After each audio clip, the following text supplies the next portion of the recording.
Hello મિત્રો, તમારું સ્વાગત છે જેસ્ટી રેસિપીસમાં। આજે હું લઈને આવી છું એક એવી રેસિપી જેનું નામ સાંભળતા જ મોઢામાં પાણી આવી જાય। હા મિત્રો, આજે આપણે બનાવવાના છીએ અલગ જ રીતે સ્વાદથી ભરપૂર super soft dry fruits plum cake, જેને તમે ક્યારે પણ નહીં બનાવી હોય। ચાલો તો શરૂ કરીએ આ ટેસ્ટી રેસિપીને। તો મેં અહીં 3 અંજીર લીધા છે, જેના નાના ટુકડા કરી લીધા છે। 3 થી 4 અખરોટ, 1 ચમચી રેડ કેનબેરી, 1 ચમચી કાજુના ટુકડા, 1 ચમચી પિસ્તા, 1 ચમચી બ્લેક રેજિન્સ, 1 ચમચી સમારેલી બદામ અને થોડા પમ્પકિન સીડ્સ લેશું।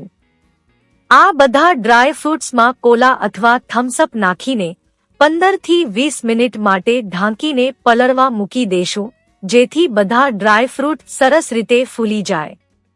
ડ્રાય ફ્રૂટ્સ પલળી રહ્યા છે ત્યાં સુધીમાં કેકનું બેટર તૈયાર કરી લઈએ। તેના પહેલા કડાઈમાં રેતી મૂકી તેમાં સ્ટેન્ડ મૂકીને 10 મિનિટ માટે કડાઈને પ્રીહીટ થવા દેશું। પછી કેકના મોલ્ડ અથવા કોઈ પણ વાસણમાં બટર લગાવીશું અને 1 ચમચી મેંદો નાખીને ડસ્ટ કરી લેશું, જેના કારણે બેક થયેલી કેક સરળતાથી બહાર આવી જાય। હવે બાઉલમાં 100 ગ્રામ જેટલું ઘરનું વ્હાઇટ બટર લેશું। તેમાં હાફ કપ દળેલી ખાંડ ઉમેરીને ફેટી લેશું, જેથી બટર એકદમ સ્મૂથ અને ફ્લફી બની જાય। તો બટર એકદમ સ્મૂથ થઈ ગયું છે, તો તેના ઉપર ચારણી મૂકી તેમાં 1 કપ મેંદો, 1 teaspoon baking powder, half teaspoon baking soda, 1/4 cup cocoa powder ઉમેરીને ચાળી લેશું, જેથી કોઈ લમ્પ્સ ન રહે। ત્યારબાદ તેમાં પલાળેલા ડ્રાય ફ્રૂટ્સ ઉમેરીશું અને ધીમે ધીમે સોડા નાખતા જશું।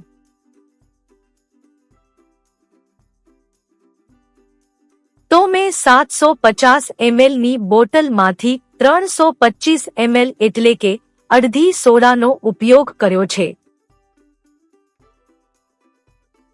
બેટરની કોન્સિસ્ટન્સી રિબન જેવી રાખવાની છે।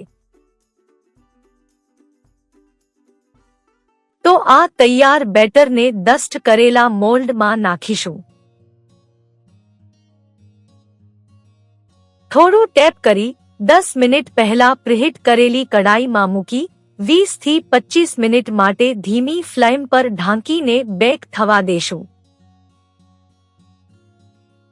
20 મિનિટ પછી કેક ઉપરથી સરસ બેક થઈ ગઈ છે, તો તેના ઉપર ડ્રાય ફ્રૂટ્સ વડે ગાર્નિશિંગ કરીશું।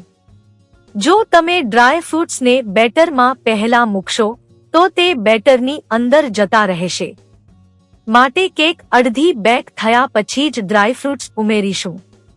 ફરીથી 30 થી 35 મિનિટ માટે ઢાંકીને બેક થવા દેશું। 35 મિનિટ પછી ટૂથપીક વડે ચેક કરીશું। જો ટૂથપીક સાફ નીકળે તો કેક એકદમ સરસ બેક થઈ ગઈ છે। તો ગેસ બંધ કરી કેકને રૂમ ટેમ્પરેચર પર ઠંડી થવા મૂકીશું। કેક ઠંડી કરતી વખતે નીચે સ્ટેન્ડ મૂકવાથી નીચેની સાઈડથી પણ ઠંડી થશે અને ઉપર જાડું કપડું ઢાંકી દેશું, જેથી કેકની સોફ્ટનેસ બની રહે। તો લો મિત્રો, તૈયાર છે આપણી સુપર સોફ્ટ, સ્પોન્જી અને ડ્રાય ફ્રૂટ્સથી ભરપૂર પ્લમ કેક। તો એકવાર આ રીતે બનાવીને ટ્રાય કરજો, ખૂબ જ ટેસ્ટી બને છે। તો મિત્રો, આજની આ પ્લમ કેકની રેસીપી તમને કેવી લાગી કોમેન્ટમાં જરૂર જણાવજો। ફરી મળીશું એક સરસ મજાની નવી રેસીપી સાથે।